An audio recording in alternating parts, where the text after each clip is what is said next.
We're not going to even freeze those crickets out. Just a bunch of stubborn crickets. And that's what we is. And I don't understand it, but that's what it is. We look at things and we'll make up all kinds of reasons why not to get involved in order to stop the harm that's coming upon us. And that's kind of a fascination to me, although I can understand it. And I understand that we would rather do other things, but that's not going to really help us in this problem. And the problem is multidimensional, multifaceted. It's just they're coming at us from all over the place. A lot of minions working on this. We've had a lot of time to think about it and had a lot of experience, the worst of it, against us, and how to exploit people, and how you, and I try to explain behind Woodshed here, how you're exploitable. And I've referenced quite a few documents that you can read to a little verify some of the areas. People don't want to take a moment to do that. They will leave themselves vulnerable. And as I said, it's the double-edged sword. You ought to see the humility of seeing how easily you can be confounded, even beyond ways that you wouldn't even know. It is also a strength that now you know that could happen, and you send up guards for your own self that you didn't know were needing to be there. And at least that's my experience, so you can take that for what that's worth. People may or may not. A lot of people want to argue with a lot of what I say, and I find that it's mostly a lot of people will just do it without actually contributing anything beyond that, and that's a real problem. If you're not, again, as I've said, I think I said it last week, if you might not agree with what I'm doing, you may not understand the way things I understand it, but at least communicate with me to show me what you've done that does work, or better understanding. You understand? I come here every week to tell lots of people what I think, what I see, how my experience, my research, and if it's wrong, I'm also misinforming a whole lot of people. Which means if you're being silent on something that works and I'm wrong, you're contributing to my delinquency and their delinquency in a very negative way. And so we need to really stop any psychological division and be honest with ourselves. We either have a better way or we don't, and we better seek one out or find it or pick up something for the moment. Any bucket of water in a fire, folks. And I try to, maybe it sounds a little harsh, but experience is showing me I have to be a little harsh. I'm not really the taskmaster. I guess I could be. I guess I could get really insultive. I don't find that to be for myself. It just violates me. So I don't tend toward that.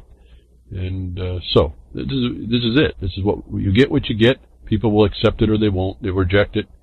And I would hope that we move beyond our thoughts about all this. For those on Pastcast, Recast, or Prodcast, or the archive, this is BTWRLM 246. I hope those numbers are right. I believe that's right. You can get the content if you're on another network that's posting, like UCY.tv, or even at the Spreaker, or wherever. I mean, Minds, BitChute. We're got lots of places now, and I thank everybody everywhere that's been promoting this broadcast wherever you can. It's not like it used to be. My listenership's not like it used to be when I was at Oracle, but it is gaining, and over time I notice it's really kind of amazing how many people will click in and listen. I don't know how long you're listening, but you listen. And I do know I got a YouTube combat going on from last broadcast between two people. I'd ask that you can go ahead and have your discussions, but bring the substance of it. The gentleman that's talking about the Bundy issue and questioning, has the so-called chain of title that he believes is there. I would ask that gentleman, and I think it's a gentleman, why don't you go to Nevada and ask to see the document that they claimed back in the late 1880s for the forage in the water. Stop claiming you think the title is what you see around the public record. My colleague went. I trust the colleague that he saw it. It's there, and it is a claim no different than any other claim that anybody would do to dispose of use of the land on the public land to public domain. Now, I don't mind the communication, if there's an argument to have, But I like to see people come with more than, as one person was also, a poster was saying, copy, cut and paste.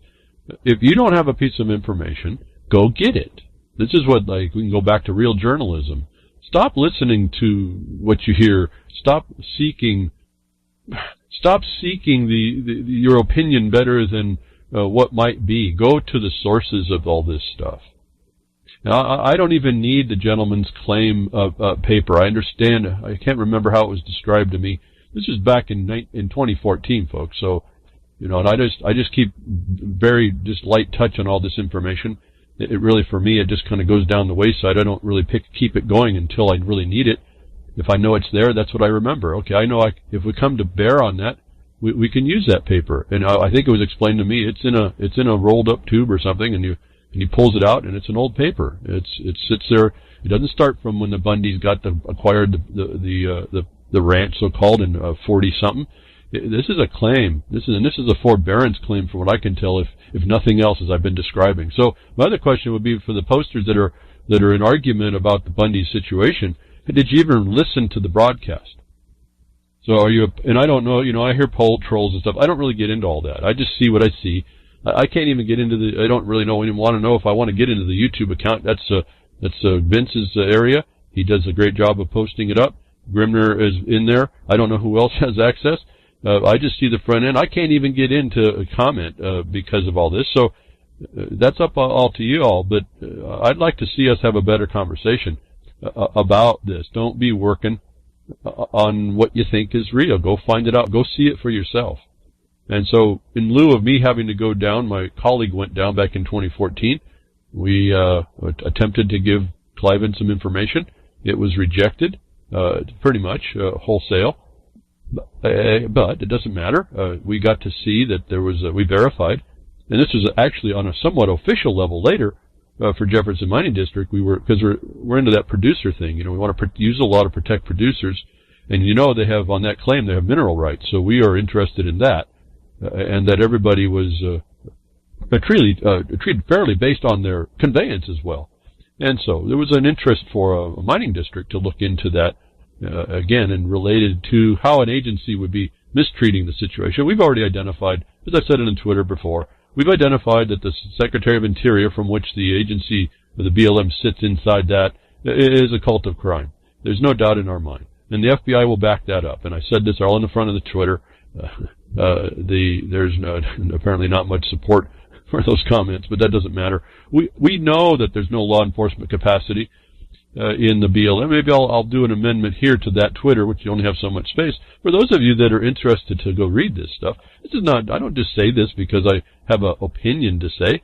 These are the things you laid out at the authorities. You lay down right on the ground on a list. And you give an accounting of what's where and how, who has it, and you can go quickly. For those of you that listen to me and don't just post on wherever you post, and don't listen to the broadcast for any length of time.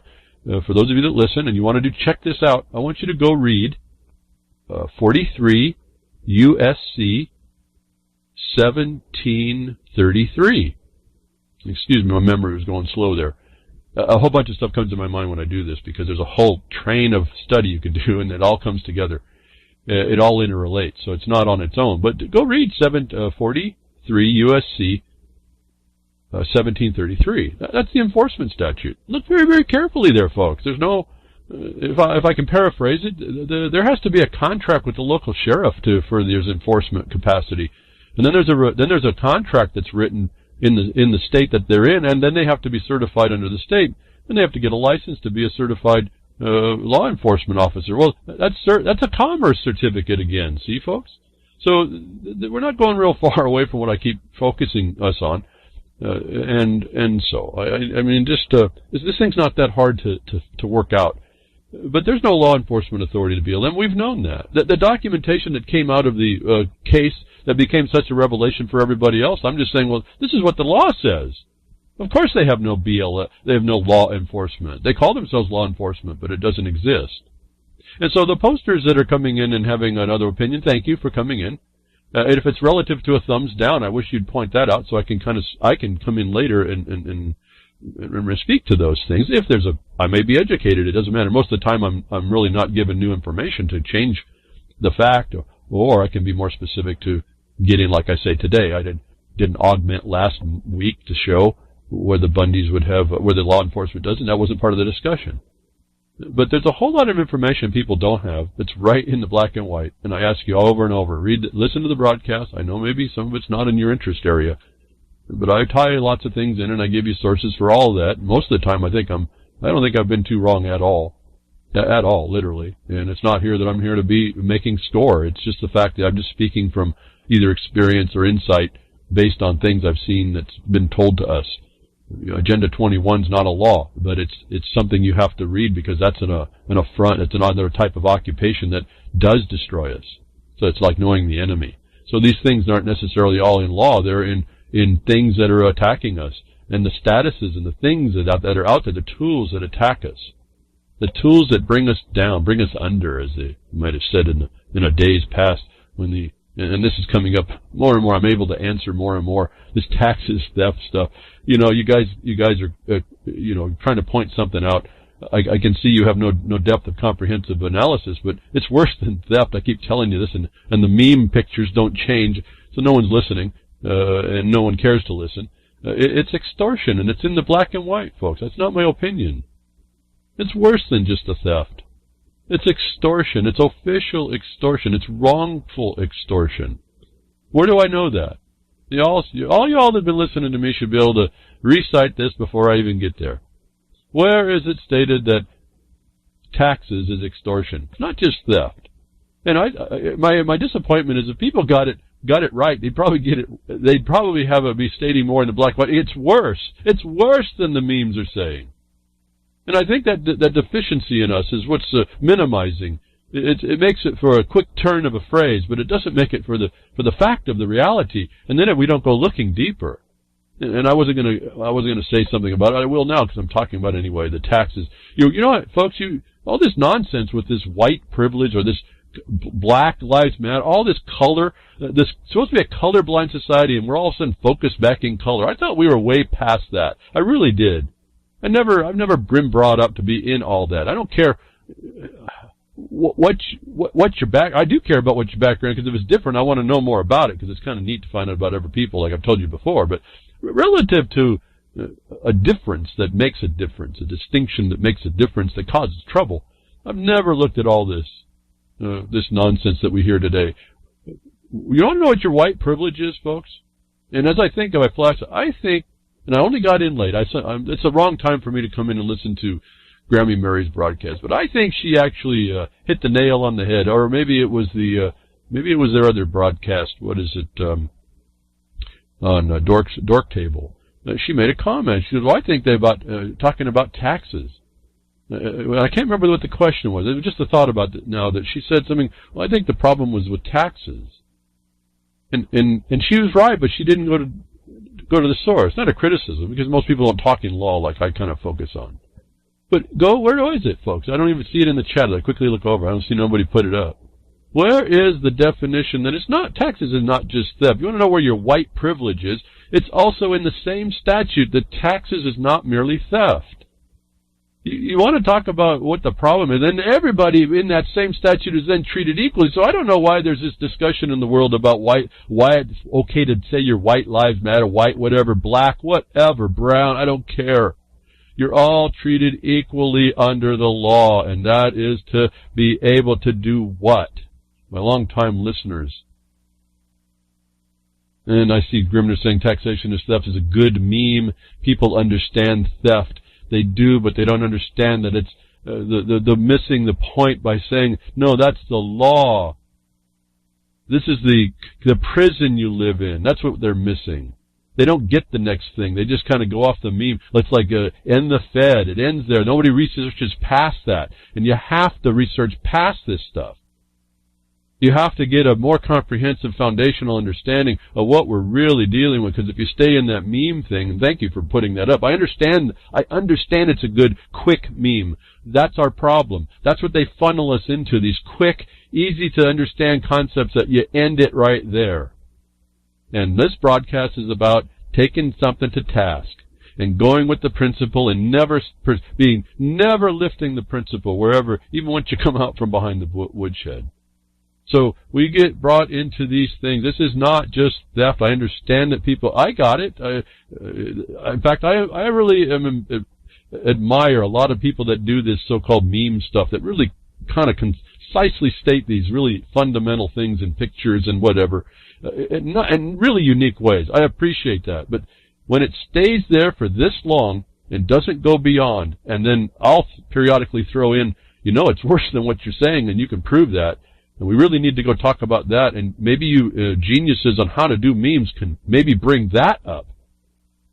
There's no reflection. It's crickets on that point. And we really have to transcend this issue. We really do. So, it's, okay, so I'm going to say, I've been giving you much time. I haven't seen it come up in the one chat.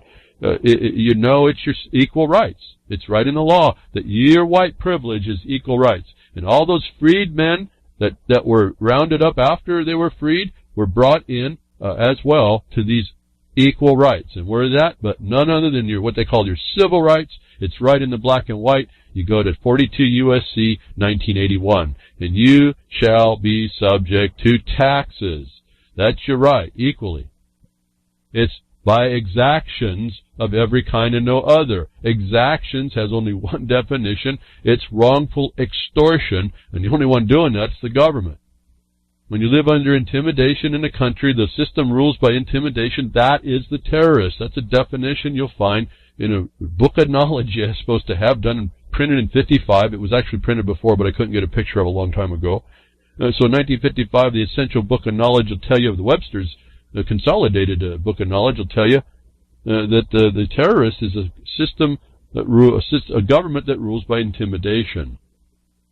And this equal rights that your white privilege, it says, as white citizens, folks. It says right there. If people would just read what I say, this is not an argument.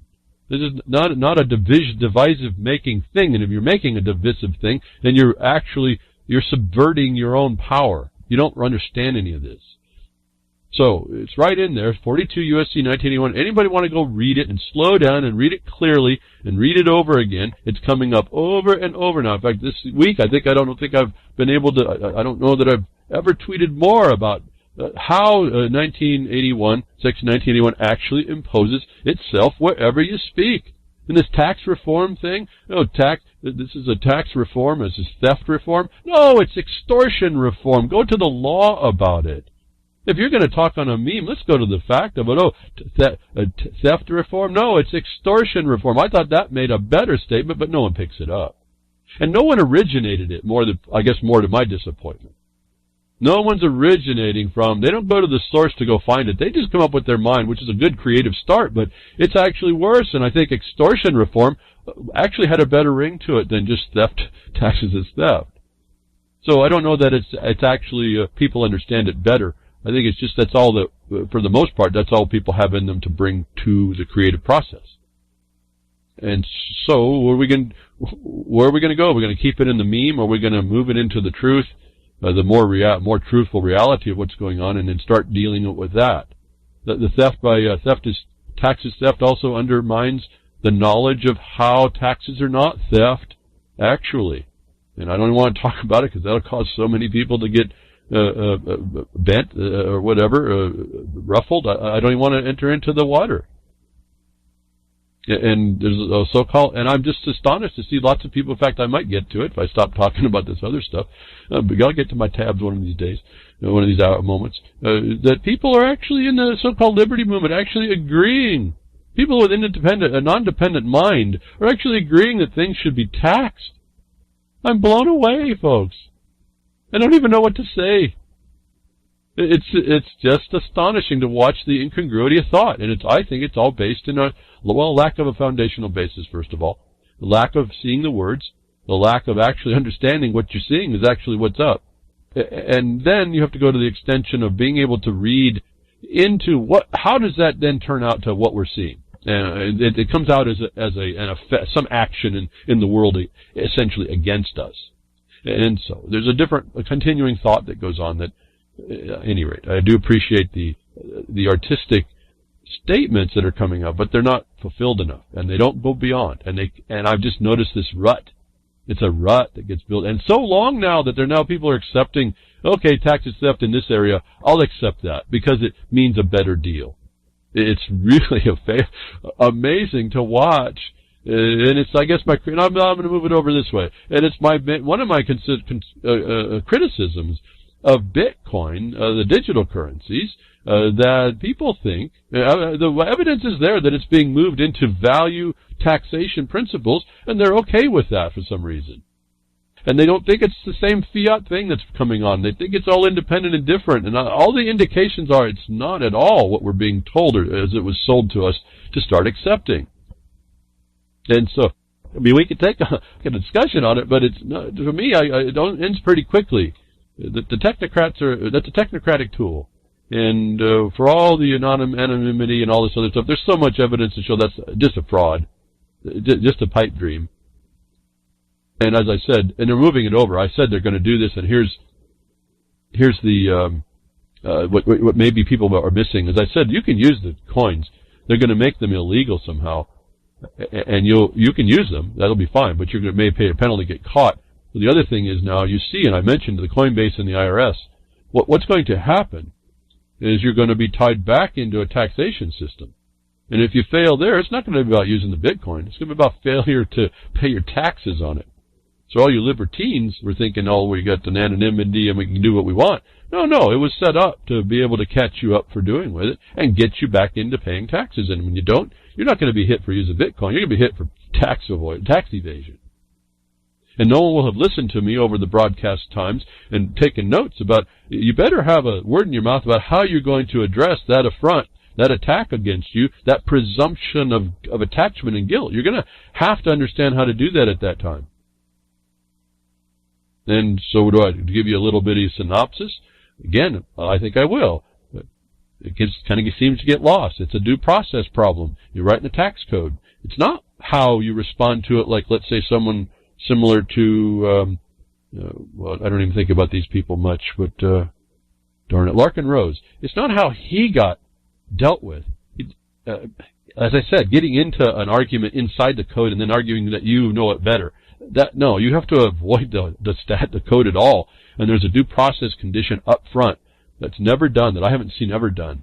And so you need to look at that. You need to do what the statutes say, what the commissioner was going to declare you to have this status that's doing an activity, and how that was. And I told you, be careful. They'll just tell you that it is, and you're going to have another answer. And I said, well, so what if they're talking about the exchange of coins themselves? You notice there's a little difference there. It's not about exchanging the coin for something. It's about exchanging the coin for something else, because you're dealing in coins, so-called, the fiction. Where did they have the jurisdiction over that is kind of an amazing, that'd be an interesting thing to have them to have disclosed right up front, before I even got started. But if you do exchange of coins, I'm not so sure. I mean, that would be the only question I can imagine. How did you get jurisdiction of that? Because the value is tied to my status as a taxpayer. How did you destroy my presumption of innocence of being available to that? Now we're back to the question. So you have to get back to that due process. Where was the due process that you were given, that you told me I was in an activity that was taxable, and I had to make records and make records and how does that work? Take records and make books, I think is in the phrase, and where I was supposed to keep those as a business, as a commerce entity. There's an entity in commerce. No one even understands this is right there to do, and I hear lots of stuff and that doesn't make reality about how you're going to be treated. And so you can think about what you think about. When it comes time to have to do something, you'll have stepped into the swamp that they're never going to clear. They're never going to drain it. You'll be stepping into it. That's a stinking abyss. I've been calling it the stinking abyss all this time. They want to drain it. It ain't going to drain. It's a bottomless pit. And so we can tell ourselves lots of stories. But this Bitcoin is really problematic to me. Not as this fantastic pet rock coming on, or the Beanie Baby, or the next new kind of cool thing to be in and then get ready to jump out of. No, I'm not talking about that. And it is a neat tool, but it's not a tool that we created and that we have control of. And if we did, it's being wrested from us as we sit here and talk about it. And then we have the underlying dangers, which gets me back to my tabs. The cryptocurrency, South Korean cryptocurrency exchange goes bust. after hack attack. Again, there's just not going to be, I don't see a way that this is a foolproof, whether you do it on your own mistake or whether someone comes in and attacks one of these exchanges, whether or not the IRS is all over them, your value could be evaporated. The cryptocurrency exchange in South Korea said it was shutting down and filing for bankruptcy after it was hacked for a second time this year. It lost 17% of its assets in cyber attack. The Ubit, as I see it here, exchange said it was very sorry it had been forced to shut down, adding the customers would get back about 75% of the value of the cryptocurrency they have lodged with the exchange. Now, there was this is what a story I think last week I was saying. This was what a lot of the money what they had was, or excuse me, it's not money. A lot of these virtual electrons are put in what they called a cold wallet, and it wasn't available to the hacker, which is pretty cool. But they did take the 70% operating capital. I talked about this last week a little bit, but which can be under scrutiny. Then they were able to isolate it, so that's something. But you're not immune from this hack. Now, I couldn't find it again, but I thought I saw a quick Twitter go through that said that they were actually getting back online, and that intrigued me because they said they were going into bankruptcy over this. And then they said, like, within 2 days they were back on, they were going to start doing the exchange again, and I couldn't refine that. So I apologize for not finding the source of that. I hope that wasn't just an aberration in my thoughts. But the underlying thing here that I found more importantly, not just that it came back, who funded that? They lost like $5 million or so lost to this hack. Now, who funded that to get them back online if they did come back, notwithstanding the bankruptcy? The bankruptcy doesn't mean they're dead. It just means they're reorganizing their debt. And the creditors need to come in now and do their thing. And so I don't know if that's a scam as well. Not that I say that bankruptcy is a scam. Sometimes you need it. But interesting strategy on this that really bothers me a little bit on whether or not these exchanges can be set up for a takedown for themselves. Now, the other thing was they was all now used to blame North Korea. As North Korea gets inflamed and inflamed and inflamed, as we walk into, wanting to make war around the world, they want to blame North Korea. Remember, don't ever forget that NSA put the tools out, the CIA, whoever they were, they put the tools out for all this to happen, that anybody could be blamed for anything now. And so if this is this theft could have been done by an agent to Israel, United States, anybody. Could have been China, could have been Russia, could have been whoever, could have been North Korea. We can't tell. We can't tell enough that anybody should be able to blame anybody else either. Remember, all the tools are there to hide all of this. This could have been an action by the United States to attack South Korea's exchange, to take this out a little bit, and then blame it on North Korea to start more problems because they want to do this invisible cyber war thing upon us and create this whole nonsense around, well, how important your digital life is and who's attacking it. See, they're funneling you into a box canyon as well with all this. So I'm loose on it. I'm just telling you it's vulnerable. It's vulnerable as a tool for whomever.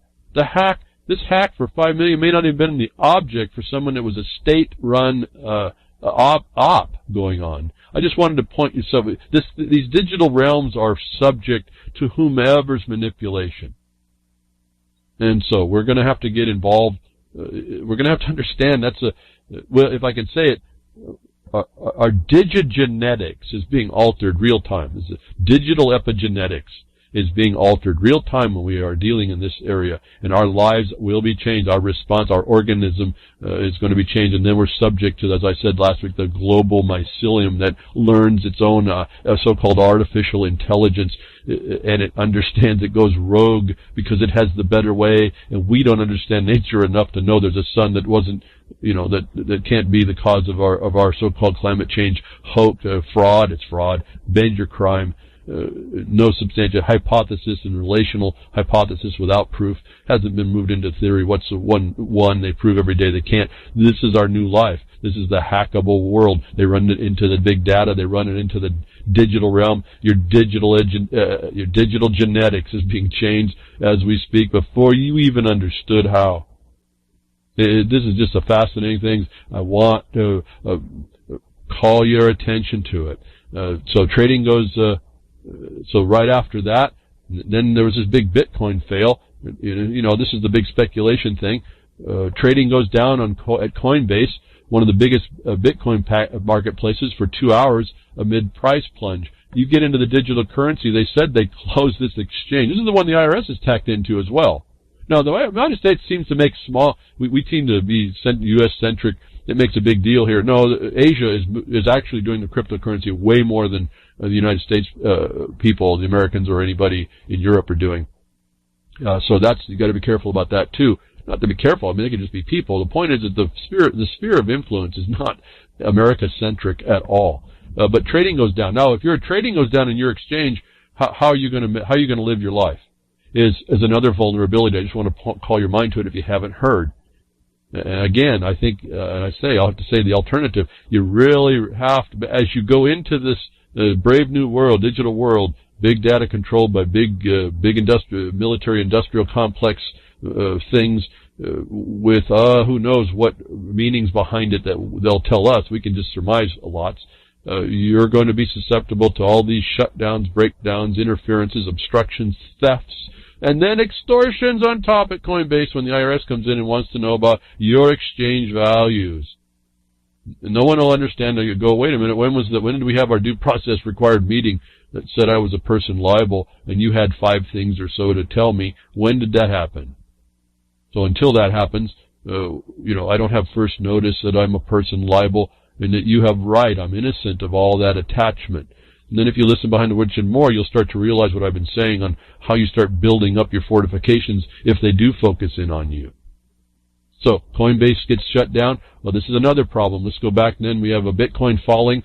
I've heard up to 25 or 45% the value.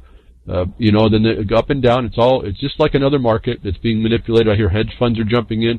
I think I mentioned that a few weeks ago. This is just a volatile Wild West city. I mean, this is just Western city. Wild West is working on this thing. You may not be able to get into your money. The IRS may take a bit of it. Who knows? At least puts you in a lot of trouble to have to answer to it, if nothing else. And so, again, vulnerabilities in the digital world. Then here comes an interesting, this is where I was saying before about people actually agreeing that this stuff should be taxed. And this was from Charles U. Smith. I'm really surprised in a way, although I've pointed out his, relative to my thoughts, and my observations and experience and my understanding of law and things and how it works, and how he's missed a couple of points. I can see how he would want to go down here, but he actually agrees at some point that these cryptocurrencies need to be regulated, and the government needs to have their part of it. It was kind of a fascinating thing. A Wild West free-for-all is conducive to scammers, and so some thoughtful regulation that protects users is to be welcomed. I'm in the middle of the article. I'm not reading the whole thing. Government tax income and capital gains. That's a whole other concept after you've been told that you're subject to a person liable. What is the income? What's it based on? And what's the tax? They'll show you a definition, but that's not going to tell you anything. Anyway, so that governments tax income and capital gains. This is how they fund their activities. Well, look at the United States. Is it really, folks? You find out that's a false statement. Clearly, he says, gains reaped from cryptocurrencies are no different than gains reaped from other speculations and investments, so they should be recorded and taxed in the same manner. So there's a big lot said right there. But the surface of it, he's agreeing because of the speculative nature that the government should have its hand in it. I'm really kind of surprised here with this guy. And it's not I don't have much more of a thought more of it. I'm not criticizing him too deeply. I understand that there's people that hold this.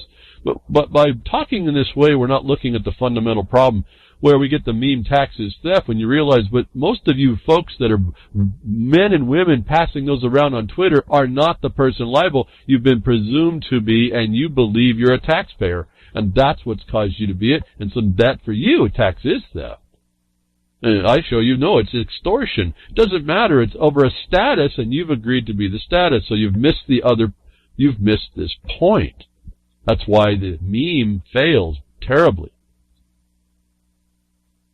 So I am surprised that there's again, people who you would think are libertine are running to the government for protection. Now,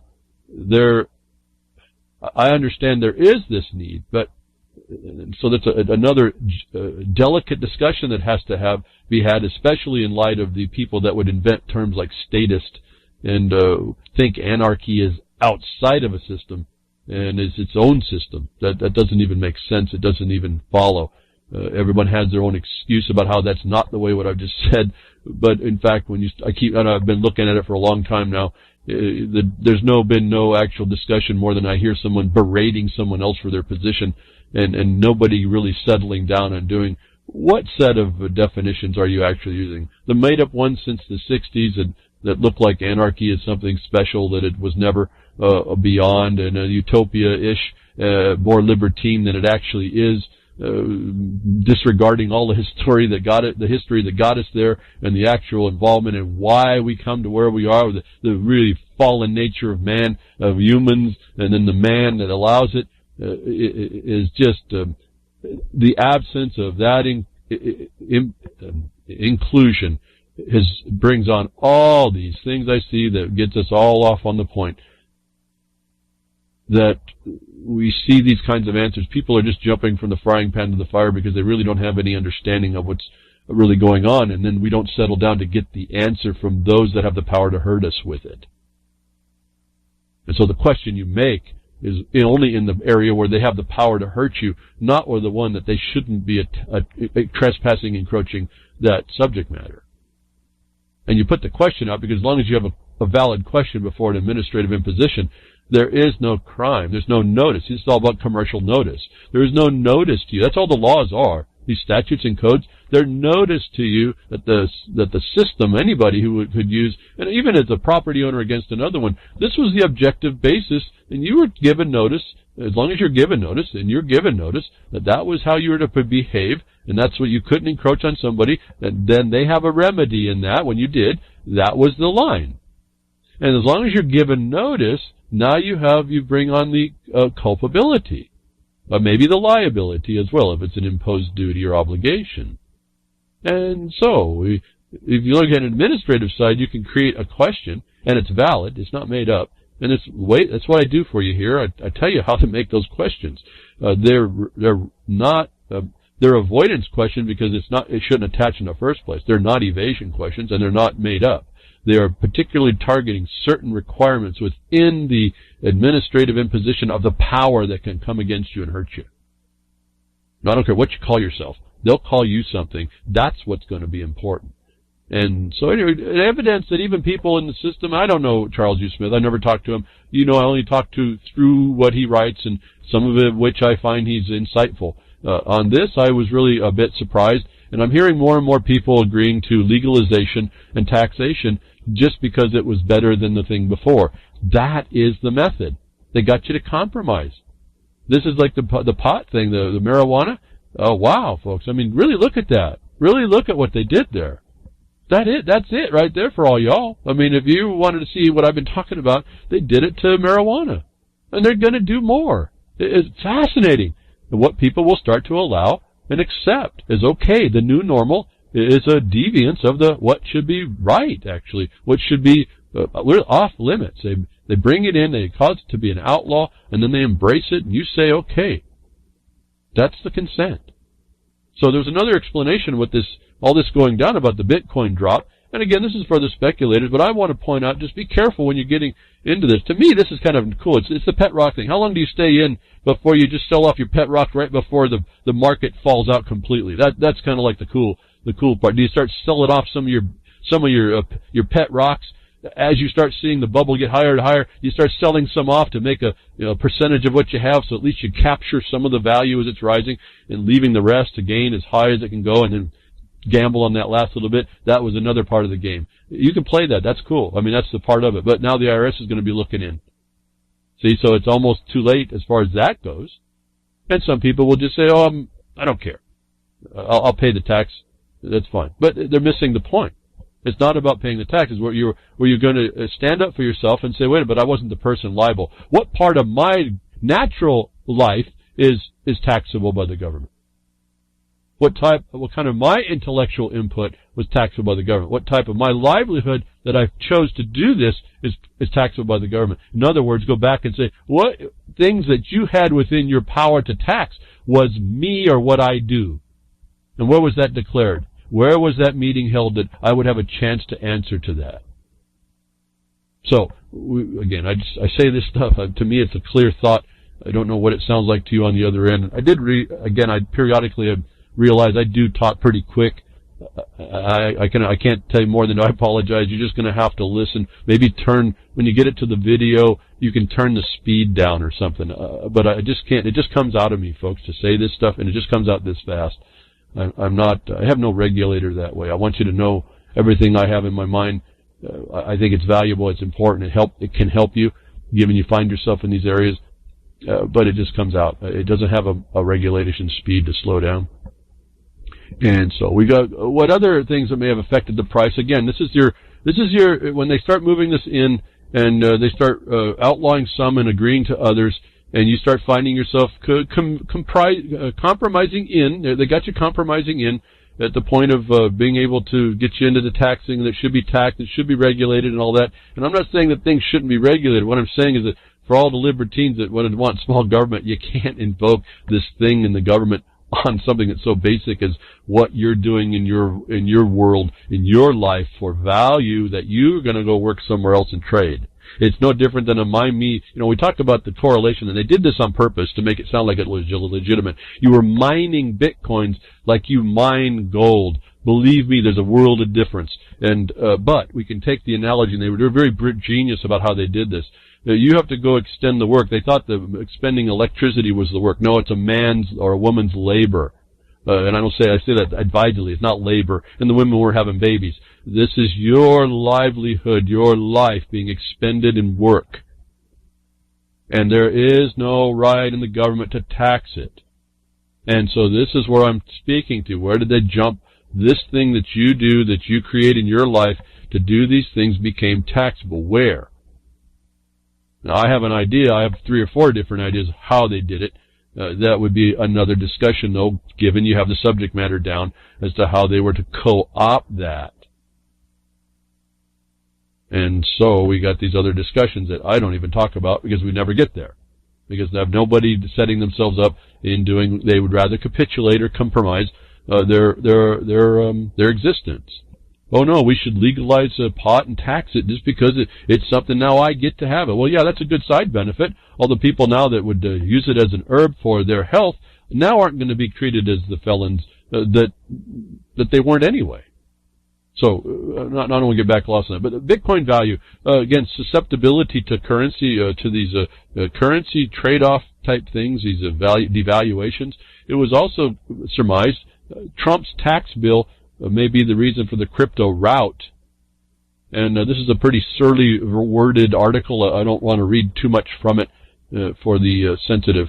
And I do hope I have sensitive ears because we want to keep that childlike innocence, don't we? And I think we're more intelligent about this. It is striking. It is drives the thought home with the conversation in this link. But I don't think we need it to understand that there was this tax reform, this extortion reform that was going on that Trump just did. So let's now put that in context. That he just signed, that apparently was going to do a whole lot for the corporations. Again, Republicans are typically wanted to show you that they want to help business, and typically you see the things that they do tend to do that in tax reform. But remember, tax is extortion. So what kind of reform would they do? Well, they gave the extortion more upon you and less upon the big corporations that are dealing with you. And as I look down, I see Grimner saying you need someone to transcribe your shows, folks. And Grimner, I think if you go into the YouTube and you go into the options or someplace on the page, and there's a multiple options, go in and you'll find a transcribe button, and then it'll open up a little window. And when I saw that was terrifying to me. Although I actually I need to go back and start collecting up the transcriptions now, because I was looking for something to do that for myself privately, but YouTube already does that. And I say that with a lot of trepidation, I'll just tell you, because to watch your words come out as transcribed and very closely slow. It's not 100% accurate, but close enough. It's pretty scary on a lot of levels. But thank you, Grimner, for saying that. There's a transcription I guess you could get, and you can go through it and reread all these words I'm saying. if you have to read them. But new limits on the bill would bar cryptocurrency owners from deferring capital gains taxes when trading one type of virtual currency for another, effectively closing the gray area in the tax code. Was what I said. See, they're coming in with the tax adjustments. You can do the trading. See, they want you to do all this so-called value trading because that's the tax part. They want you to do. They don't want to shut that door to them. They want to siphon from your life, and they want to say that, well, you had value added from us or this system by what you did. Now, I don't know that that's actually the truth in this, but the point is this is how they're shifting it.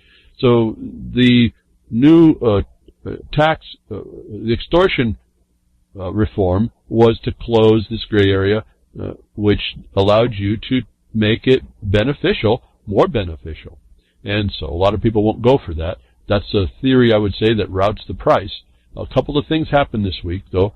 Notwithstanding that we were on this, the speculation side, that's always sitting there as a big question mark. When do most people start taking their profits? When do those hedge funds that have jumped in start taking their profits to wait for the bounce and buy at the low side like you normally would on some kind of investing type of condition, like any other so-called market?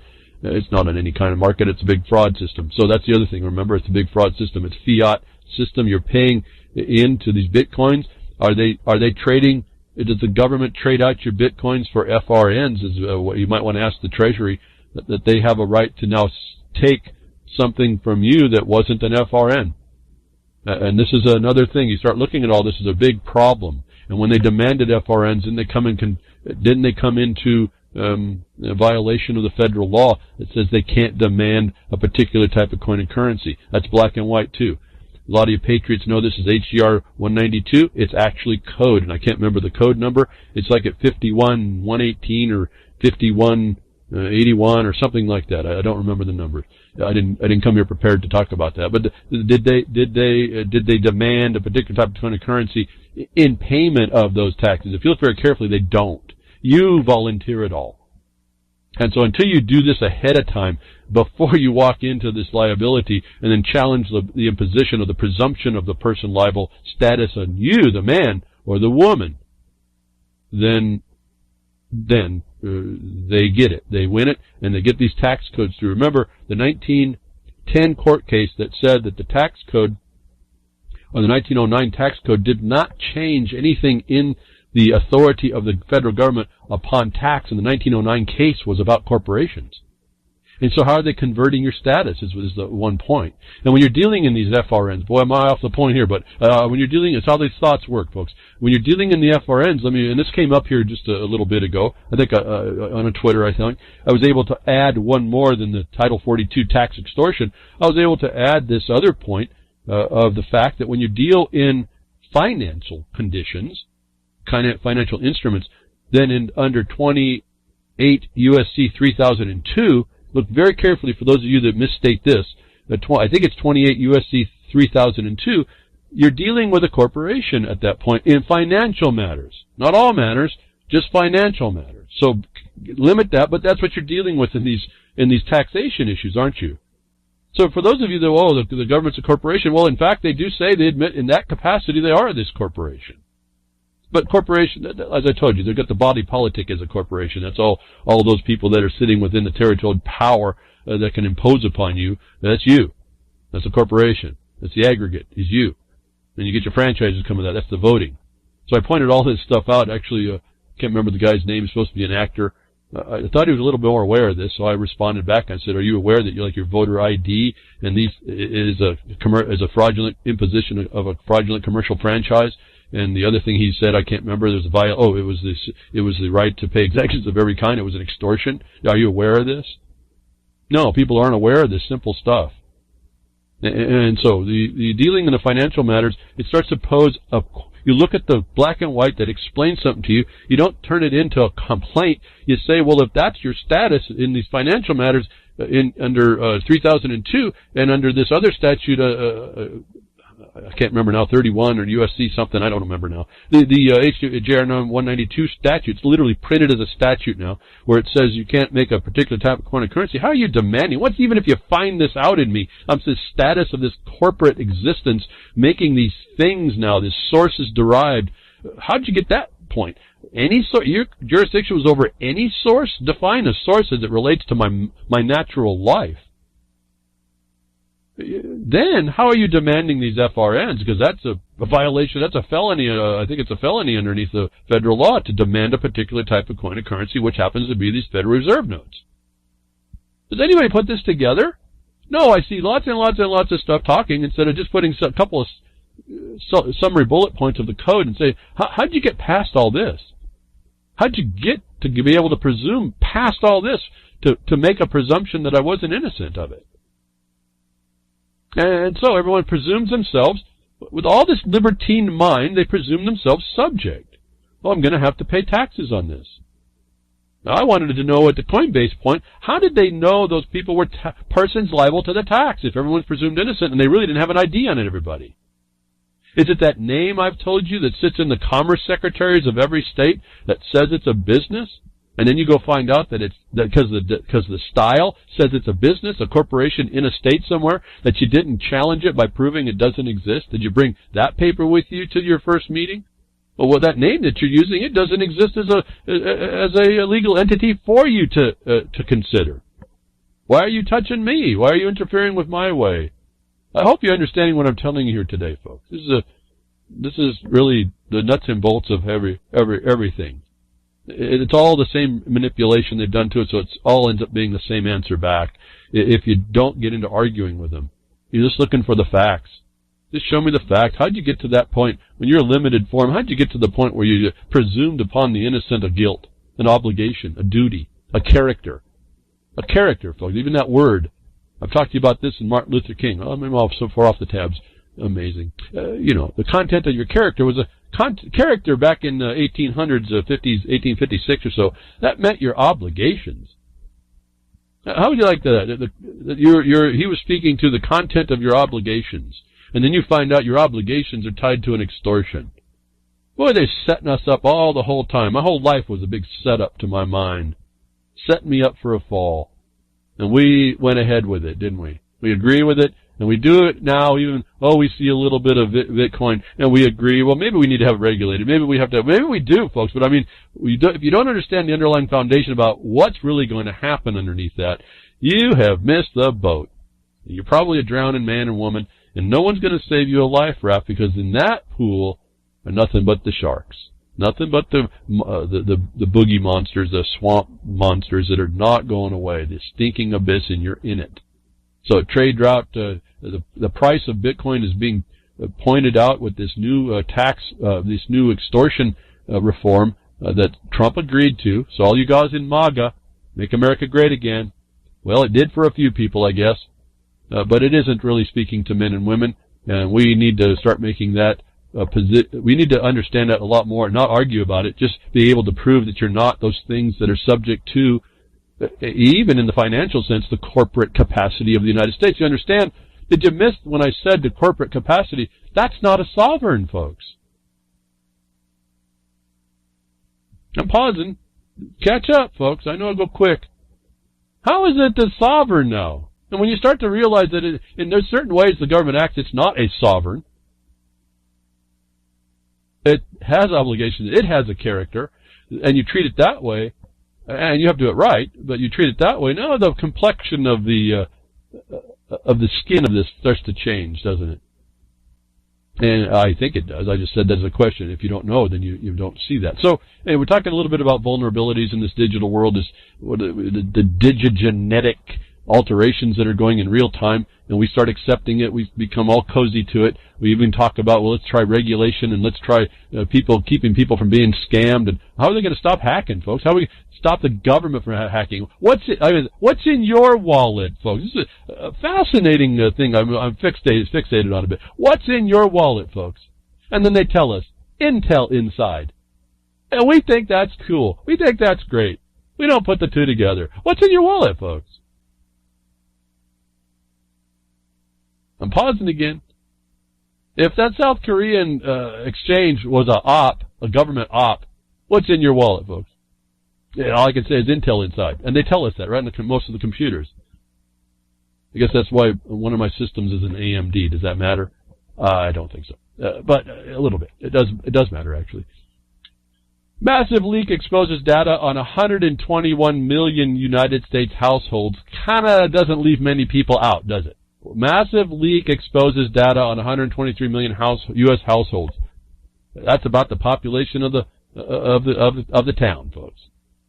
And again, the vulnerabilities in this digital world, this AI is going to be running amok, making the more natural selections than we can conceive, and we won't know how. Is really a fascinating look at what we're looking into, walking right into that 2x4, folks. It's right, displaying itself right in our face. The door to your personal data got left wide open once again, folks. Out of 123 million, which one of you escaped? Researchers reveal. Well, I'll just give you the answer. It's any of you that were not engaging in the system for probably 10, 20 years and limited your access. Everyone else, probably part of this. Researchers revealed Tuesday that earlier this year, didn't even tell you, folks. Earlier this year, they discovered a massive database containing information on more than 123 million American households that was sitting unsecured on the Internet. The cloud-based data repository for marketing and analytics company Alteryx exposed a wide range of personal data about the virtually every American household. So all these important words right there. I won't read more. You can go ahead and figure out what happens when all this information that's been out there has been given available to people if they knew it was there. But this is, again, the vulnerabilities of your digital world, the digital life, the thing that they've made to plug you in. You will plug in. You'll agree to regulation if you get a little bit. You'll agree to some taxation if they just leave you alone. Oh, stop the pain. It's what we are. Not a judgment. It's a fact. I've called this out. I don't know what to do more about it. We have our needs, and they know how to press the need, and then they know how to press beyond the need. They do the spelling. They do the things. It's all magic to us, and we don't stop. Wait a minute. You're just a magician. Tell me how you're going to show me that trick before I commit. Right? That's what we don't do. That's what challenging these authorities are. That's what asking for the due process does. Now, you're a magician, a magi, and I'm not going to allow to walk in, to pay attention to the pea in the cup, this cup you're running across the board, and tell me to catch the pea. No, you tell me what you're standing there on the street doing that for. And why am I not just free to walk from it? If you can understand that. And as I'm getting Grimner putting in the information real quick, 125.82 million households in the United States is, I assume, an estimated amount. So 2 million of you escaped. How's that? Are you the lucky one? And I think the discrepancy is just those that may have not, slipped through the cracks. I said cracks, and may or may not be valid. And that has to be an estimate because of all the people that don't answer into the census that they would have to pull from, at least to validate some of the information, or they have just a bunch of names and numbers, right? So how is that validating the number at all either? But it doesn't matter. Massive leak, another vulnerability in this digital world. When you give in all the stuff you need to give into in order to continue to be hooked up, that's how they're doing it. That's where they're doing it, and your life becomes more and more miserable. You start realizing how austere everybody is unless you agree to the system that's being provided. And those of us that see the wealth side, which is production in the land, realize that there's the oppression and criminal action against it. And I'll just remind you about the Bundys, the Hammonds, Wayne Hage, his wife, their son, on and on. I don't know. I can't even go through all the names. I don't even want to remember them all. There's too many. I just know they're there. It doesn't matter. Now, they all had their own points, and they did their best, and they did their thing. And you see the system continually constraining those activities, which are the real wealth. It's actually the amplification of Mother Nature's gift, if you will, gifts for the resources. Again, minerals are not resources. Yeah, and thank you, Grimner. He says that is census data, so that's all estimated stuff for sure. But anyway, it doesn't matter. 123 million of you, as they claim, just lost, had your, well, I don't know about lost, had all your information able to be given to anybody who wanted it for any reason. And then they want to go around and blame people like nations like North Korea for doing any of this stuff is pretty amazing to me, but notwithstanding whatever that is. Want to point out vulnerabilities. The cloud is not a place where that smiling head sits that you call God. It's a computer server in somebody's building. It's not a cloud, folks. It's not a thing that can rain on your parade. No, it's a real piece of hardware. It's a computer. And people have them, they're private to them, and they're left unsecure, and that's your future world.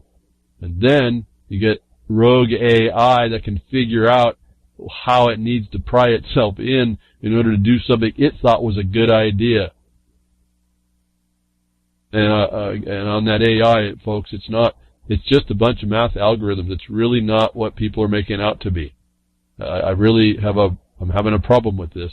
This is just some intelligent people running equations that the programmed computers can run that come up with answers based on those formulations. And your life is going to be conditioned or agreed to or as evidence based on someone's imposition of that upon you. And if you don't understand about what evidence could be and not be, you're going to be susceptible. In the administrative side, it's irrelevant. This is where they got us going. And so, again, part of me doesn't even know how to tell you how terrible it can go. I really can't.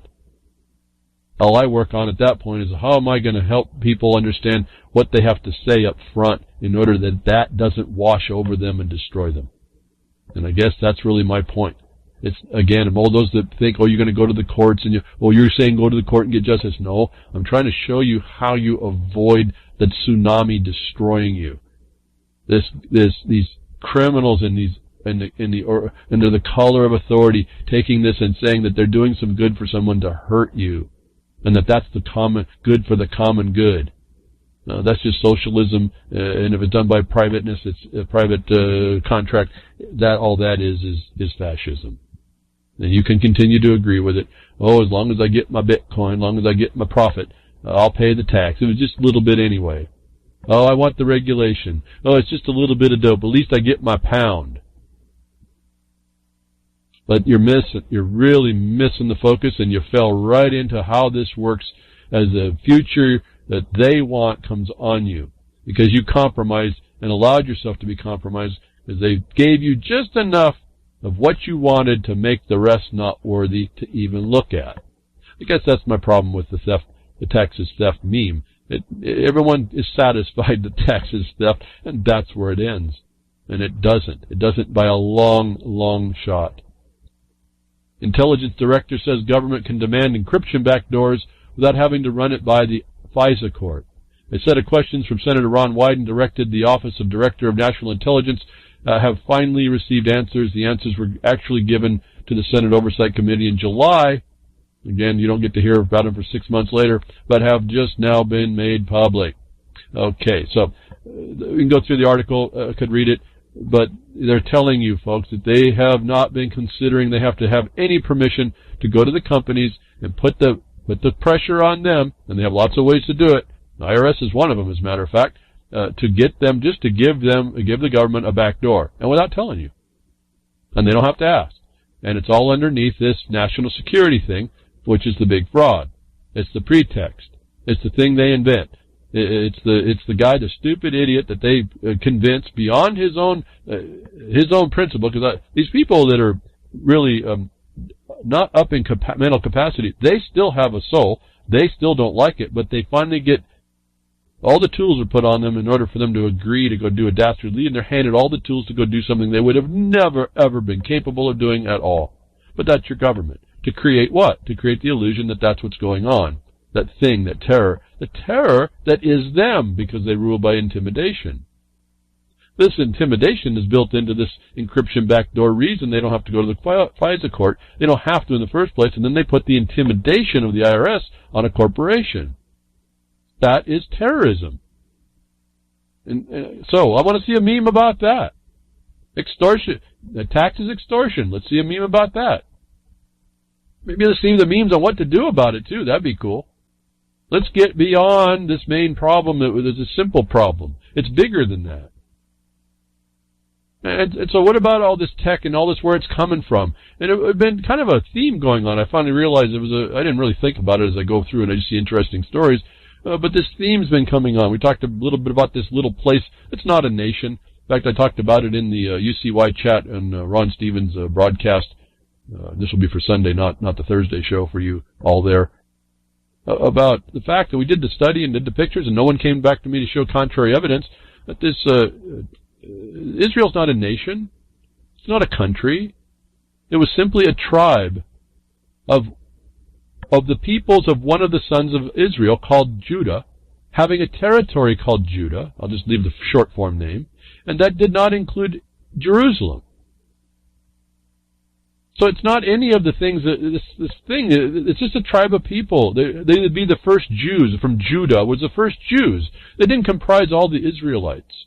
And so we've touched all this, but how important now has this fiction of Israel popped up? I'm not talking about the man now, we're talking about a fabricated state that not anybody can agree with, but in this technology we hear over and over how instrumental the Israeli technology companies are involved in this. Here's a story.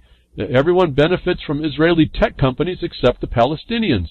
In an op-ed from a special annual edition of The Economist, Benjamin Netanyahu calls his country, and I wasn't off, Yehudans, it's how you pronounce that, so I wasn't too far off with his name. Benjamin Netanyahu calls to his country Innovation Nation. Talk about branding, folks, of a corporation, or a sinister plan. The Israeli Prime Minister writes that, quote, the people everywhere benefit from Israeli innovations in their mobile phones, car navigation systems, life-saving drugs, medical devices, even the cherry tomatoes in their salads. So now we see we have to bow down to this technology, but is it really a benefit? No, if you look around, what it is, it's the encroachment and trespass of everything you know. It's war, is what these people are innovating.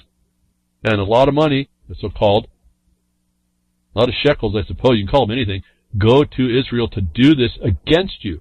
And I was thinking differently. It's possible the benefits that they bestow are the servitude to you.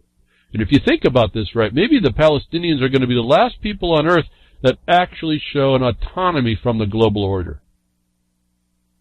I want you to think about that. The benefit that governments bestow is not a benefit that doesn't come without some attachment. Something somewhere, some obligation, some duty to it, like your tax liability. And he's telling you that Israel is so prevailing today, the transition in technology and the technocrats is so absolute that they are in every aspect of your life, and it's not even actually a state. This is a group of people. We're not even talking, we can't even say that they're Jews. They're taking territory outside of the territory of Judah. This is why we go to the Zionistic thing, the Zionism, Zionistas. These people are telling you that everybody except Palestine is getting the benefit of this war weaponry. And you're on the pointy end of it, you're given the shaft, you're on the pointy end. And this is the promotion. They tell you right up front, if you know what you're looking at, that this is a pervasive problem, though they provide it as a benefit to you. And you take it on. Why? I don't know why. It's because that's how we are. Now, moving this into the discussion we had a little bit last week, and it got pretty, I don't even know, like using the word sophomoric, boy. It sure got a schoolyard mentality. It got just very minimal intelligence working on bullying tactics went on regarding this Jerusalem that came out, epitomized by this, the protection of these people that will tell you that they are bestowing everybody but the Palestinians a benefit. And no one said that. Well, why not? What's the problem about giving to the Palestinians? If you're actually a peaceful people and you can live with people, why are you discriminating? Why didn't the world call that out either? And there's a lot to, I guess, say here. But here, in this lineage of problem that we expose in this bullying gang mentality, where these minor players are having a vast experience, a vast effect on your life, in the promotion of this technocracy, these infiltratable, vulnerable type technologies that alter you, that alter your environment in that area, that control you. IRS going after Coinbase, it should have been a big notice to people. It's deeper than just the Coinbase thing. It's way deeper. The U.S. will be taking names during the UNGA vote on the Jerusalem move, Envoy Haley warns. What an embarrassment this whole thing is. They don't think it's these Zionist protectors don't think that, but this is all the plan. The U.S. will be taking names, taking names, a big threat. The United States thinks it's a bully big enough and bad enough that it can threaten other nations. And in this case, I'm going neutral with the UN. If it was a place where all these people meet without any extra programs, systems, I'm not talking about all that. I'm talking about a place where all these nations come together to work out their differences. In that limited sense, I don't have a problem with that. That the United States went to bully 128 other countries in the nation. Don't take their input. No, just bully them. Says we'll be taking names if you vote against this our embassy move to Jerusalem. Now I've also said I don't know. I guess you could put your embassy anywhere, but it has to be in a country first of all, and that hasn't been established. So I don't even know if it's within the sovereign power to do so. And Congress didn't have a right to declare the other people's land what it was or what it wasn't. Neither to raise this level of people that are really Zionistas to the level of a state, let alone a country. And it's not really a country, even though I found interesting it's registered as one as the UN. How'd that happen without the Palestinians having one, given they wanted one, given that they could? Because they really had the land before we got there, right? So that they don't have to be named anything. But based on this bullying, the schoolyard bullying of the United States of the entire rest of the world, then Trump comes out like validating this right before this vote. We'll save a lot. So this business guy, art of the deal dude, negotiates this way as a financial factor, and this is what I wanted to focus on. We'll save a lot. He thinks this is all reduced down. He thinks bullying and withholding benefits. See, they want to say, well, their benefit is only what they gave you, and your benefits that they bestowed are coming with an obligation and duty. He says right out, he proved it. Trump threatens to stop aid to UN members over Jerusalem vote.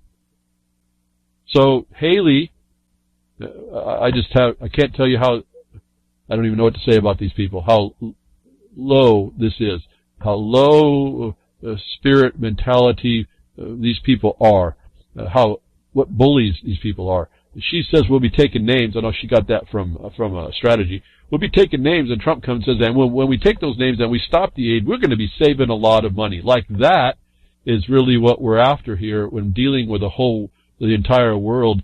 Whether we can strong-arm them into capitulating to do something that's really that's morally reprehensible, from what I can see. And I think I've proved it in many different ways in attempting to try and find the answer. I think it's provable that it's just an immoral condition that's being put on. And the United States is willing, these people in the seats of decision are willing to strong-arm other people in order to make it so. Now, this is nothing different to me than the mafia, and I've said that is a system of organized crime. I mean, I don't know what else to say about what you know them by what they do, folks. You know them by their deeds. So his interest, we'll save a lot of money when we don't fund the UN and we don't fund these people. We don't continue to give the aid. Now, I'm not one to agree with the aid. Maybe they should have stood up on their own and not needed it.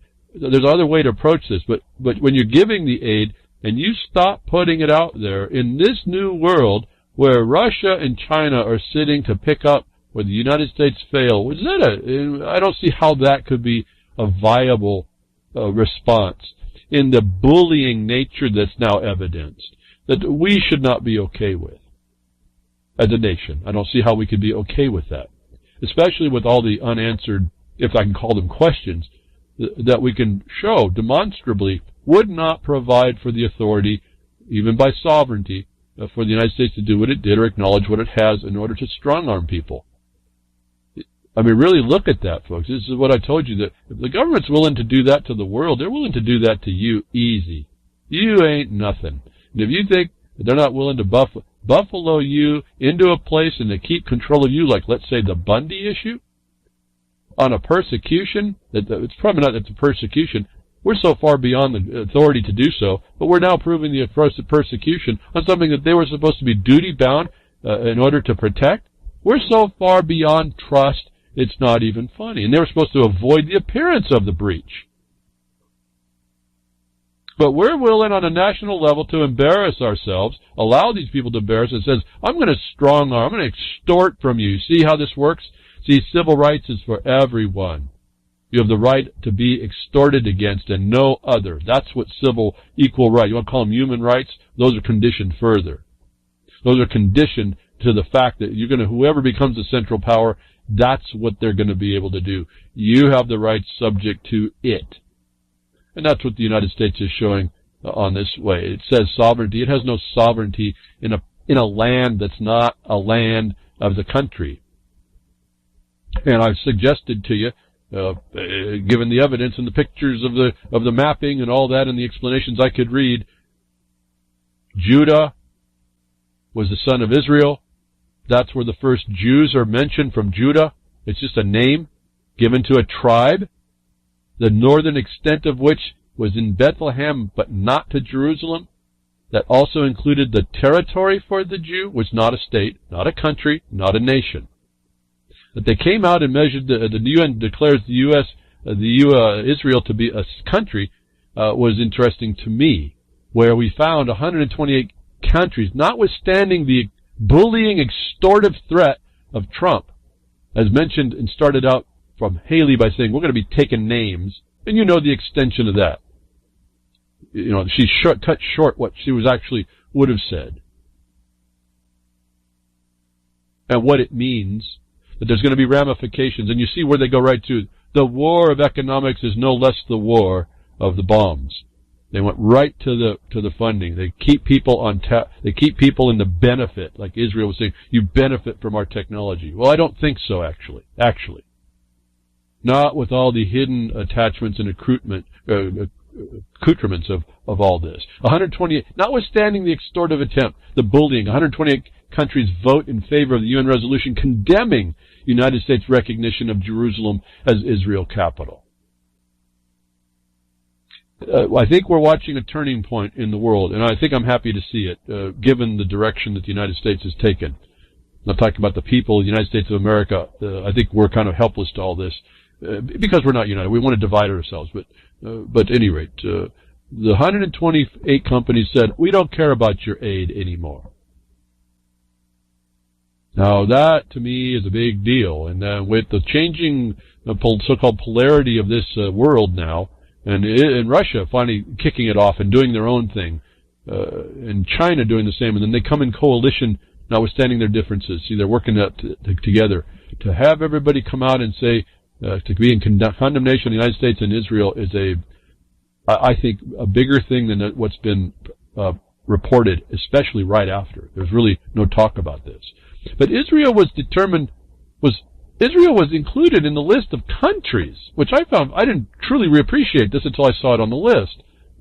And so I tweeted out, based on the chart of the voting, it was like 128 in favor of the condemnation, 9 were opposing it, and 35 shameful countries abstained.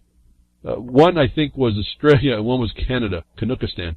They abstain because they don't want to be looking like they're going to have a point on it. Interestingly, the UK voted for the condemnation, and I have a suspicion that based on that Balfour intention, they couldn't, and that would negate everything that they've agreed to in that, even though it's a false imposition.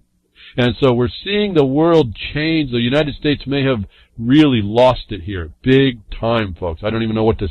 I don't have the words to describe how big this could be, and I think it's not could. I think it did. And I looked at the chart that claimed that Israel had a vote. They were one of the 9. Then you start looking at who voted for it. Well, except for Honduras and Guatemala, if memory serves, the others were really protectorates of the United States.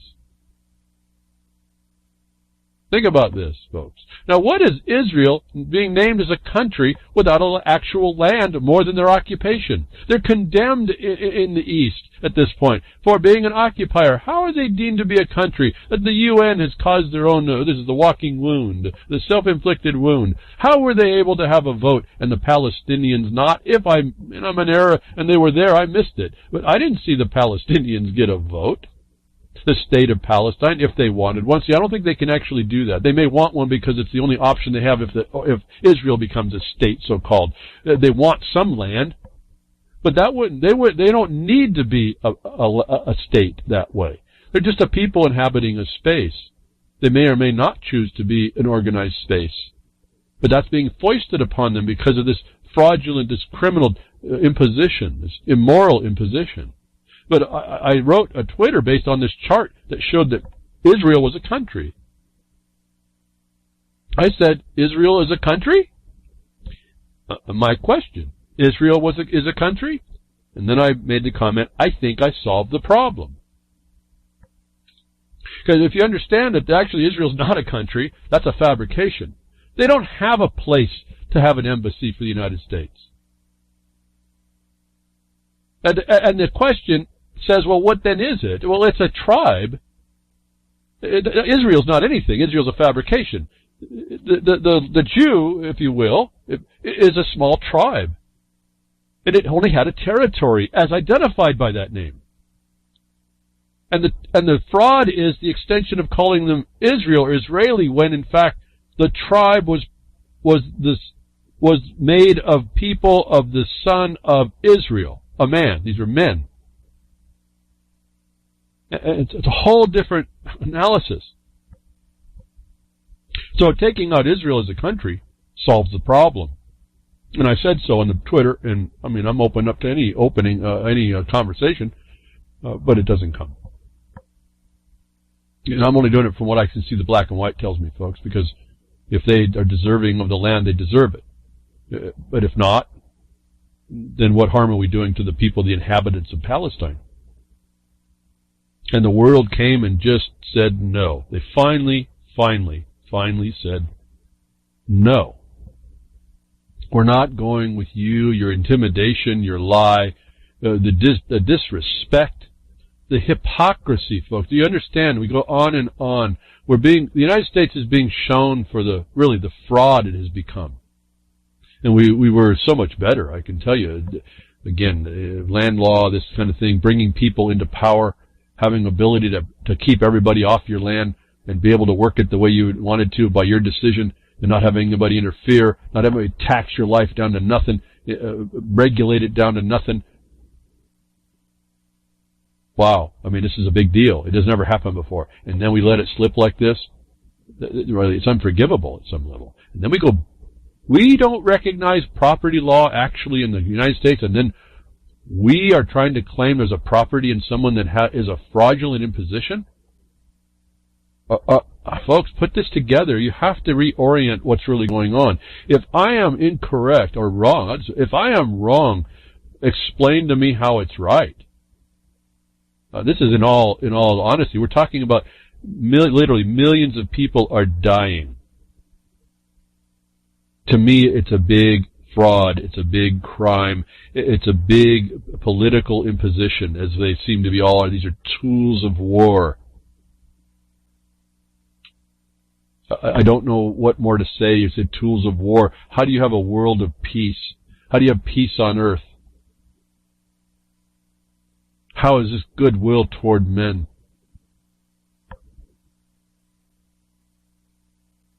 So if we identify Israel as a country, we start our own problem. This is the self-inflicted wound. We don't do that. There's no place to put an embassy, and it opens the land back up to, well, then maybe you need to settle down and verify the claim of the land.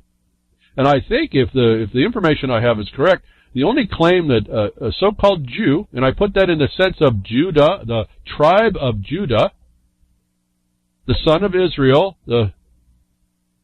of 11 other tribes, folks, they could only claim up to Bethlehem, and they wouldn't have Jerusalem anyway, until we get that settled down and to stop this bullying, this nonsense, which is a cover so they don't have to do that. They're just going to come and beat you down.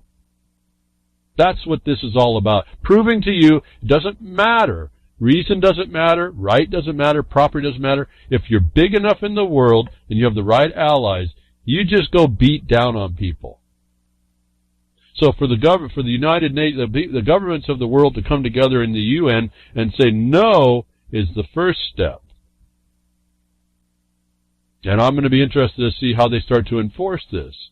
And they haven't enforced the genocide against the Palestinians. And I'm not just talking about those in Gaza. It's everywhere over there. The genocide of the Semite under the color of being a Semite has to stop.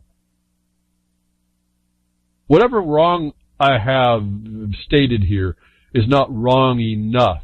That wouldn't make that have to happen anyway. And I think bringing to some of it an objective basis to begin, they don't bring that basis because if they did, they could answer it pretty quickly. If they don't, they can extend this and use the tool that was created called Israel, contrary to all the other evidence, because that's just the way the method works, like everything else. We create something, and there is so, and then we're big and bad enough, or we are capable enough to protect it. You have to see how this works. They've been doing this in all manners of subject matter areas everywhere. And so you start looking at things in a different way. And so right up on all happening at the same time about this Jerusalem thing, which is really indefensible. I don't care how big and bad the bully is. You know, the point about the bully is, and I've learned this myself.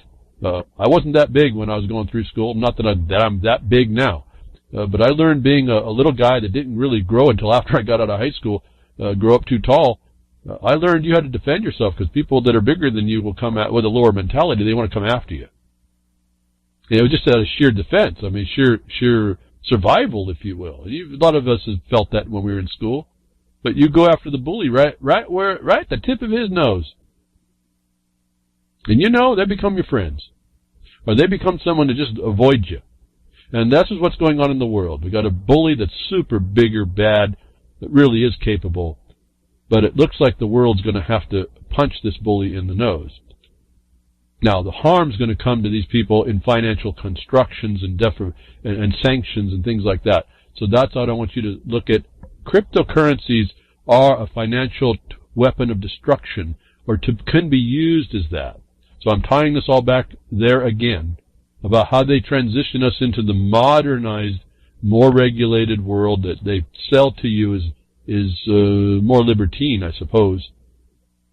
And then they do they underneath the cover of all this fraud, they have their actions going to put a cover like they're doing. They continue the op, and they continue to control the thought of your mind, and they make it look like they're as I said, Israel benefits everybody. And I look at it, I don't see how my life is more benefited by all this intrusion and trespass now than it was before. That they'll do things to you that they'll claim is to your benefit. It's kind of like the drug dealer. No, you'll like this stuff. Well, here, I'll give you as benefit. I'll give you your first. And they gave it a nice little first trip. Pretty soon you're messed up, and it's costing you your life. It is your life. And so they promote it out the gate real nice, and then they keep you talking like they're doing something to help you, not just providing it to you. It becomes the benefit. And this is kind of reminding me of this part where Sessions orders DOJ to review report the Obama administration gave Hezbollah a pass. Attorney General Jeff Sessions is launching a review, folks, of a law enforcement initiative called Project Cassandra after an investigative report was published this week claiming that Obama administration gave a free pass to Hezbollah's drug trafficking and money laundering operations to help ensure the Iran nuclear deal would stay on track. This story goes on to say, give all the propaganda about how the Attorney General is protecting you in the war on drugs and all this other stuff. And my observation was, based on the statement frame, the Obama administration gave a free pass to Hezbollah's drug trafficking and money laundering, was to ask the question, was this to move the trafficking organization CIA, heroin, and to perpetuate the drug war and the DEA fast and furious cartel divide and conquer U.S. drug import deals? And isn't that militant group, namely Hezbollah, legitimately Lebanese? Now, Why are they looking now? It means nothing. But there's only a review. So we'll wait till the review. What if they agree to it? It's okay. Does it stop all this other stuff? And if they're going to focus on Hezbollah, which I don't even think would be doing this, and if they were, well, isn't this the game of war?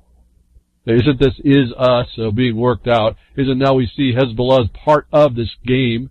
The use of the CIA and the CIA in promoting all this. Where does the CIA heroin? How does it get trafficked? We really don't know. Maybe it was going through drug trafficking, but it's at the instance of the CIA, and it's ultimately going to be imported here, and then they'll complain about the opioid problem, which again is a self-inflicted wound, isn't it? And it may be interestingly coincident with the legalization, so-called, of marijuana, the potential cure for it. As long as they get their taxes, as long as they get their take. So I wanted to point out here, they're doing a review on this Hezbollah. Hezbollah is a real problem to the United States and the Middle East and Israel, and so they want to put the taint on of drug trafficker. I want to point out the CIA, if they weren't drug trafficking, they wouldn't allow and promote the production of heroin in Afghanistan and other places, whatever they're doing in other places. So let's be careful on what we get focused on and all the things we don't know and all the things we don't put together. Now, as well as looking at the sessions here, is looking at the Hezbollah drug trafficking and not looking at the CIA drug trafficking. We have also a report that came out. Jeff Sessions orders examination of the Bundy case after mistrial over prosecution bungling. And this is another big story. And I also noticed that it's interesting. There seems to be some sort of a flip switched in the administration. All of a sudden, things are coming out and working more than not working. Whatever direction, I'm not making a decision on the rightness of it. I'm saying that there has been a switch flipped in the Washington, that all of a sudden things have been smoothed out. And so, and I'm kind of partial to wanting to see this one, but I have a criticism of it, and you should too. Jeff Sessions orders the examination of the Bundy case after mistrial over prosecution bungling. Folks, this is not just bungling. This is a real big deal of what happened. This has moved into persecution with all that was there. I don't understand how this is still the case. Apparently in the end of January, look how long now all of a sudden the trial stops. They're going to be making some paperwork to try and show that this thing should be dismissed, and I suppose they're going to try and get it with the prejudice. This is not even enough. But they're going to look at this snafu. They've diminished what's going on here. A statement that, the Attorney General takes this issue very seriously and has personally directed that an expert in the department's discovery obligations be deployed to examine the case and advise as to the steps, said Ian D. Pryor, Principal Deputy Director of Public Affairs. I want to point out why only a review under discovery? Why not under the power of jurisdictions and the authorities and the producers? And where's the trustee for this? Why only this narrow? Number one. Number two is, where was Jeff Sessions when they created the strategy to do the prosecution in the first instance, that he didn't have a handle on this guy and this persecutor? And I can't remember the guy's name, Meyer or something like that. Where was he? This is the respondent superior to this. Where is Jeff Sessions to have stopped this nonsense, to agree by an omission even to allow it to go? They don't just do this. They go, my understanding is they do powwows about how they prosecute these cases. It has to go through the check has to go through for everywhere. Where was Jeff Sessions before this so-called snafu happened? Where is Jeff Sessions to check the FBI before they go and beat down people like our chairman at Jefferson Mining District for trying to get a show cause against the culture of crime years ago in the Secretary of Attorney that may have, and I can't say it would, may have interfered with what happened at the Bundy thing. The Hammonds would have caused attention to it before, would have interfered possibly with these things, called attention to them then, but on the inside of the law enforcement. Where is the Department of Justice? Is just us. After the fact. We get no justice. This thing was handled so bad after the fact. Now he's going to go look at it. Is not an answer.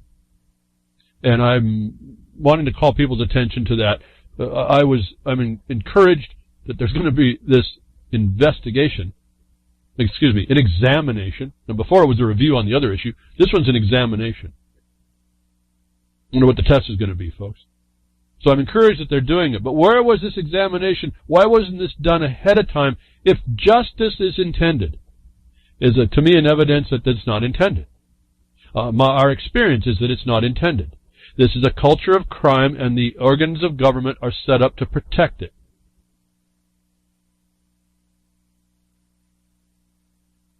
So I made a comment against this one on the phrase, failure to turn over such evidence violates due process. Judge Navarro said in the courtroom, as reported by the Arizona Republic, quote, a fair trial at this point is impossible. Impossible. How can you continue? And wasn't she the cause of that, allowing the motion limiting to deprive the defendants of a full defense, and allowing them to bring forward the comment, the problem that the poster at the YouTube, the commenter at the YouTube has? Where's the evidence of their claim? It was prohibited from being brought in. Where is the culpability of the judge here? And she identifies this. At this point, the fair trial is impossible. Why are you continuing? This is a denial of justice, and this is a producer persecution, not a prosecution. And it continues, folks. This is the whole problem I have with this. Justice is not being served from top to bottom. They're coming at this after the fact. If justice is supposed to be, and a careful justice is supposed to be done, this is a travesty, and justice is not possible. It's a denial of justice at the highest levels. It's beyond travesty. I don't hear people putting and orienting this thing together. They're just happy. Oh, there's some of this favorable stuff coming out. But this is worse, folks. This is way worse if we were to accept the way law was supposed to be working and it was faithfully administered. We're so far back and down and oppressed, we don't even we're just happy for the crumbs that they give us, and it's not even enough. And I don't even know really, I start looking at this myself, how actually protective is this thing when it's done right? Even outstretches what my mind, I think, can conceive. If I were to start applying really what's supposed to have been done, if justice were intended. And yet we accept this deviance of the normalization, which doesn't even meet close to the standards, and we're okay with the crumbs they drop to us. No, I'm not okay with it. I think anybody else that sees that it had to have a higher standard wouldn't be okay with it. But we aren't speaking in that context. We're not voicing the problem. We're not challenging. We're not getting together to challenge. All these people should be being put on official complaints so that these people in government realize that people are watching more and more educated than they see on YouTube. And they're making records to expose how bad it's gone, and then the people demand that has to stop. This has to stop. Like this presumption that you're a person liable to tax, that has to stop. There's a person liable to the statute. A producer's not liable to hardly any statutes relative to what the BLM would be interested in when operating within their property rights. And to deny that you have a property right is the definition of injustice in defense of yourself against someone's allegation who was actually the trustee, he's the trustee as well, protecting that conveyance by the warrant that the government was supposed to give to the property owner. Even in the one and two things that Cliven claims. And since we don't really hold that standard, that slips away from us.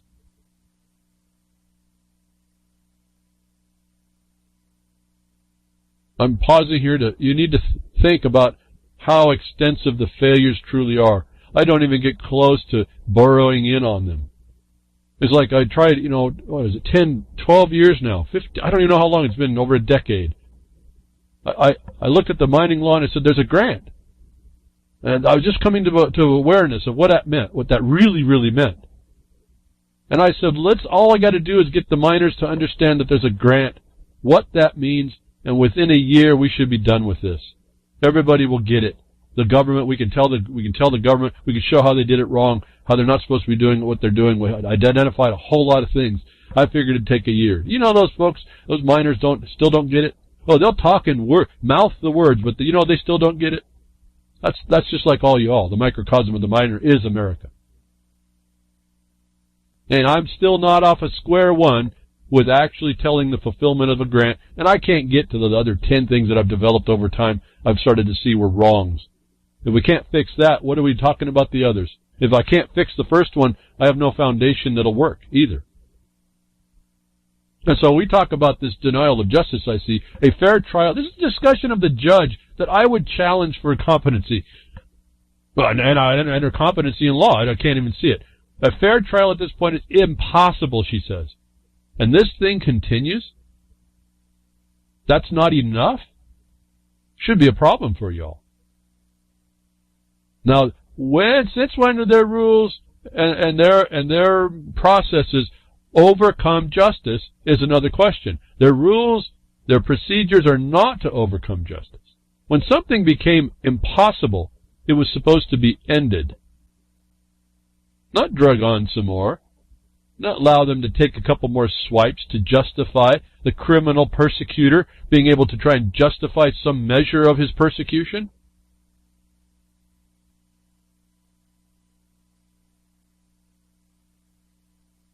So, I guess I've said enough on that. There's so much more to say. Only thing that comes to my mind to talk to right now is how this lays out. This government right now, only thing that most people recognize is how the United States government has been a criminal against them. And we didn't understand how that could be. And we were underneath our thoughts and our programming that and we were told that's presumed to be the law, and until you throw it over, it's not, it's law, and it's right, and it's not. All these presumptions they put on us are frauds. They're a color of authority that diminish us. That's a felony in most places I see. It's called the extortion, which they have right to impose upon you if you're one of the statuses that they can. What if you're not? Or the coercion, which are both, that's the right. That's the right you have about the property, and the extortion's about the property. Now you keep these understood, and you start understanding how this thing starts to roll down. It gives you a place and a foundation to speak, and you always have an authoritative challenge to make against the color of authority that's asserting its authority to hurt you, even though it's saying, even under the color of benevolence. I seriously do not understand how an Israeli tech company making products that hack my system are to my benefit. That Netanyahu could say I benefited from his cabal or his organized criminal organization.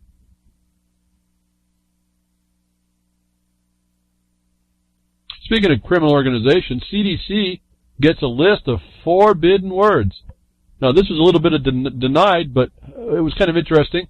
A CDC gets a list of forbidden words. I was thinking of George Carlin here and his 7 words. He got beat down over his 7 words that he shouldn't say, but free speech kind of wins out there.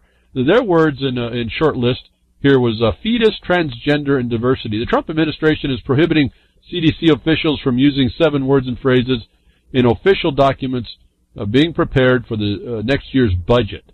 So again, it's all financial, all constructed. There is a corporation too. Remember, anything financial in 28 U.S.C. 3002, you're dealing with a corporation. The Trump administration is prohibiting officials from at the nation's top public health agency from using a list of word phrases, including fetus and transgender, in official documents being prepared for next year's budget. Was another repetition. The forbidden words are vulnerable, entitlement, diversity, transgender, fetus, evidence-based, and science-based. Now, I'm going to stop right here. I think the link I have, another link I have, actually shows a Twitter stream of the CDC director.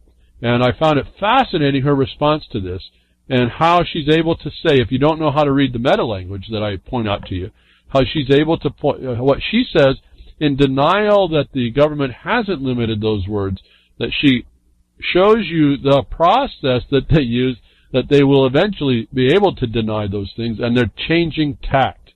This came from, it was a contest that I noticed, from Marion Nessel. Use all 7 of the CDC's forbidden words in one sentence. And then she lists them. But then I looked down and I saw the CDC director, and I want to read through these because it's important to look at the words and what she says. And it points out what agencies do, as I've told you, is to subvert and hurt you, to segue over and do what they need to get done, make the outcomes they need. It's all in that process. She said, the CDC director, Brenda Fitzgerald, I want to assure you that there are no banned words at CDC. We will continue to talk about all our important public health programs.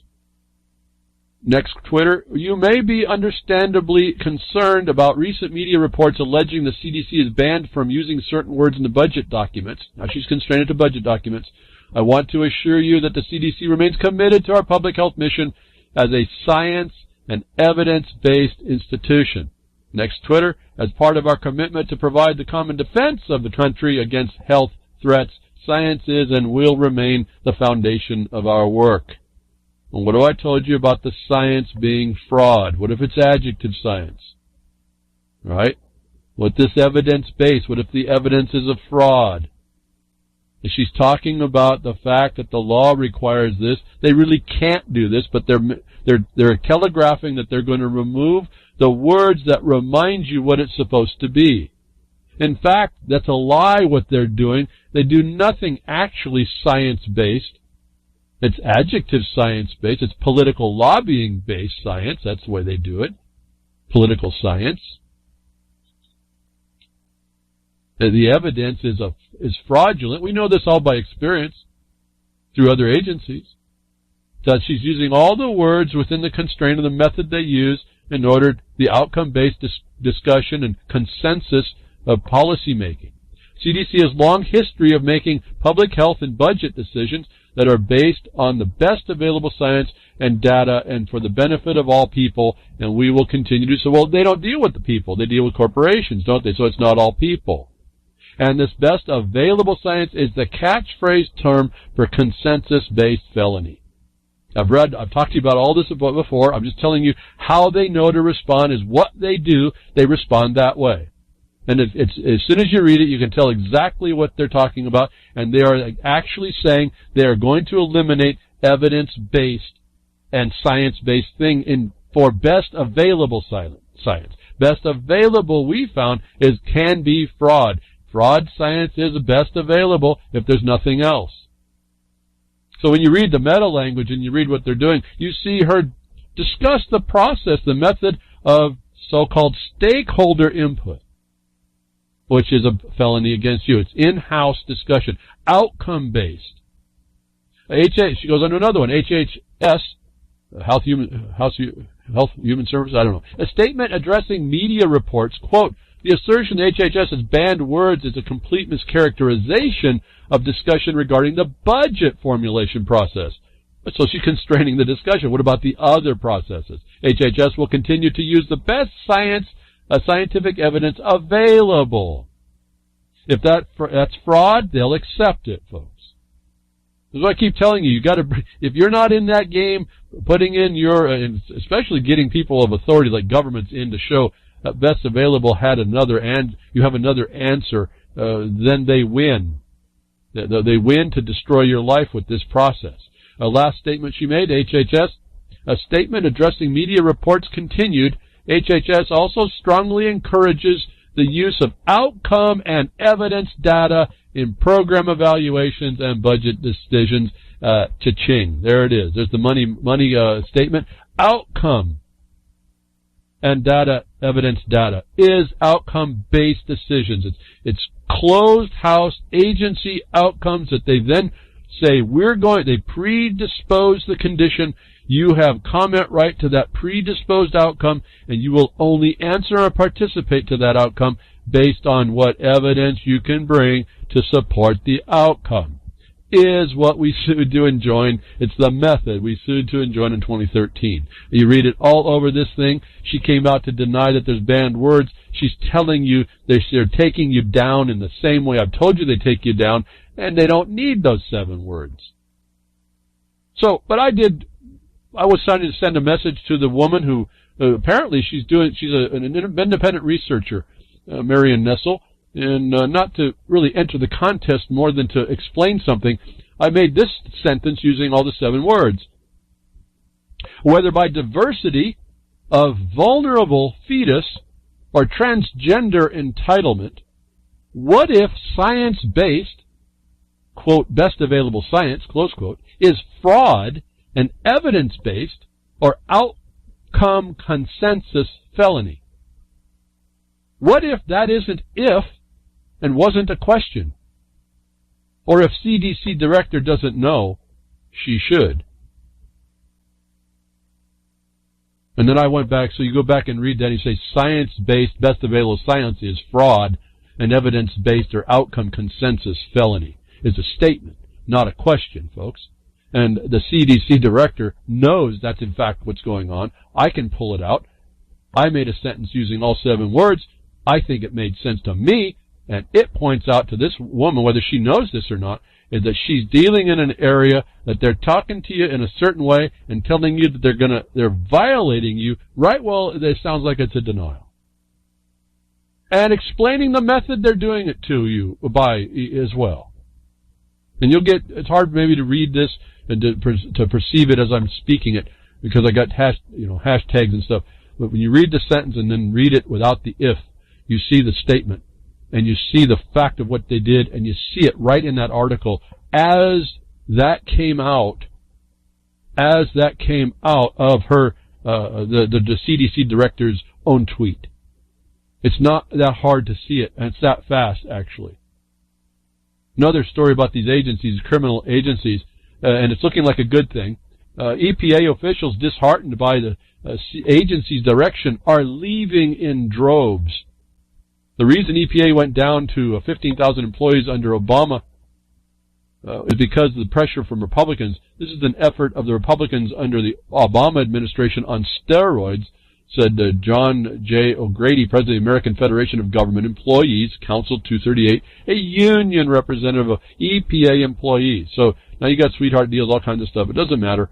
They're diminishing the workforce. The pressure now is inside the EPA. This agency, we have done the analysis because it affects us. They use the EPA, like you know, in water problems, environmental problems. They use it as a weapon against us. The states extend their authority through the EPA to attack producers. And we've done an analysis. We've figured out how they do it. We've got the answer into the president as a denial of justice. He won't respond. We've sent comments on a governmental level, because the government of the mining district is a government, on coordination, for those of you who are looking for authority, and that's 43 U.S.C. 1712, I believe. That's under the Public Lands Management, and they're not supposed to interfere, and they're not supposed to extend environment without understanding it means nature and mankind's, not to the detriment of mankind, where practicable, and they have to, that burden's on the government to do so. There's a whole bunch of standards here that the EPA, the people that have been beating us down, are leaving now. And I wanted to point out what they claim here. Who is leaving? Within the agency, science is taking a hard hit. More than 27% of those who left this year were scientists, including 34 biologists and microbiologists, 19 chemists, 81 environmental engineers, and environmental scientists, and more than a dozen toxicologists, life scientists, and geologists. Let me stop there. Remember, folks, I identified with their own paperwork that these are adjective scientists, especially the ones named environmental. These are actually political lobbyists. And so another article came to describe this issue, that people are leaving the EPA in droves, the media says it's a bad thing. the article in collaboration with a New York Times article. More than 700 people have left the EPA, the Environmental Protection Agency, since Donald Trump took office, a wave of departure that puts the administration nearly a quarter of the way toward its goal of shrinking the agency to levels last seen during the Reagan administration. Now, they deemed this as a brain drain of the EPA, but if you understand their political lobbyists, it's not a brain drain at all. All right, so this is a mischaracterization of an expectation of a publication that doesn't actually meet the law. And so my comment to this on the Twitter was, if these scientists they named, if these are adjective scientists, in other words, political lobbyists under color of scientists, which these appear to be, then this is very good. No brain drain at all. Then I make a check, because this was what we sued to enjoin, to help stop this nonsense that imparts itself against your life in every way, property owners' property rights. I say that the executive needs to stop its environmental, in quotes, environmental grant stream funding practices too, which we sued to enjoin in 2013. So there's a way to understand this a lot deeper than what's going on in the news, and they are promoting this thing as not a good thing.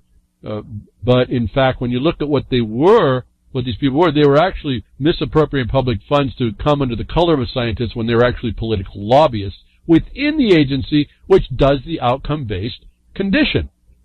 Right? And so another tweet came out. I put pretty much that same thing, but I also identified that these scientists that are leaving are really disheartened fraudsters. Okay, so there's a whole way to analyze this. These people were really not. No, they didn't know this probably when they were going in, and they went in gung-ho to save the environment. But the method and what they ended up doing was all not right. And we caught them on the BLM side with the sage grouse, to remind you. We caught them in fraud. The scientists that were involved in the agencies wouldn't sign on to what the political, these agency scientists, these so-called biologists, would agree to was not correct in the science regarding the sage grouse that the BLM was using to promote their outcome of protecting the sage grouse as opposed to property rights. This is pretty much the tail of the tape for this year, and going to be going on until we stop it. I'd like to wish everybody Merry Christmas, Hanukkah, Kwanzaa, Ramalama, Ding Dong, Gistra, Mithra, Krishna, Melakalalika, Maka, Asmodeus, Cricket Mas. Happy holiday, and I hope you all have a cool Yule. Oh, and thank you to Grimner and RealLibertyMedia.com, Freedom's Network at thesocialnetwork.com, and Jules at UCY.tv, and Vince at doing the YouTube. Didn't want to leave without talking to you about that. I do thank you. I don't know what you did this week. We got a lot of views on Spreaker and YouTube. We'll talk maybe a little bit later. But again, folks, I'm gone. I come, I go, I come, I go. We went through a season. I hope it all works out for you all. But it's not going to end this week, and it doesn't end in the new year. And that's still coming. So as I said, thank you for tuning in. For all y'all that whatever Christmas, whatever Yule, whatever holiday season you want to do, enjoy your families. I do appreciate that y'all took the time to listen in, and maybe in a little bit, and all y'all that are continually listening to this broadcast and looking for the next answer, don't dishearten. And this year coming up could be the next thing. Could be the next thing, because we're all got the momentum inside us now, I think, that we will bring. So take care. And I'll be with you next week, tech diffs and nature willing.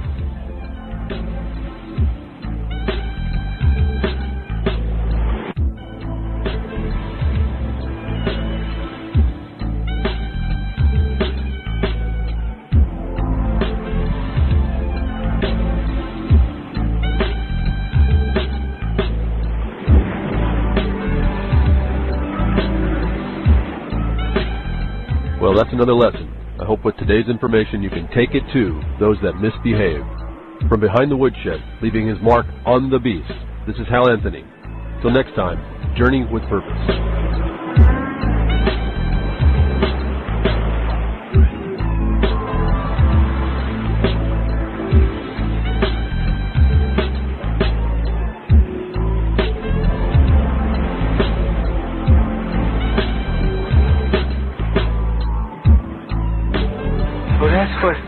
opening up a can of whoop-ass feels like. Son, you just opened a whole case of whoop-ass.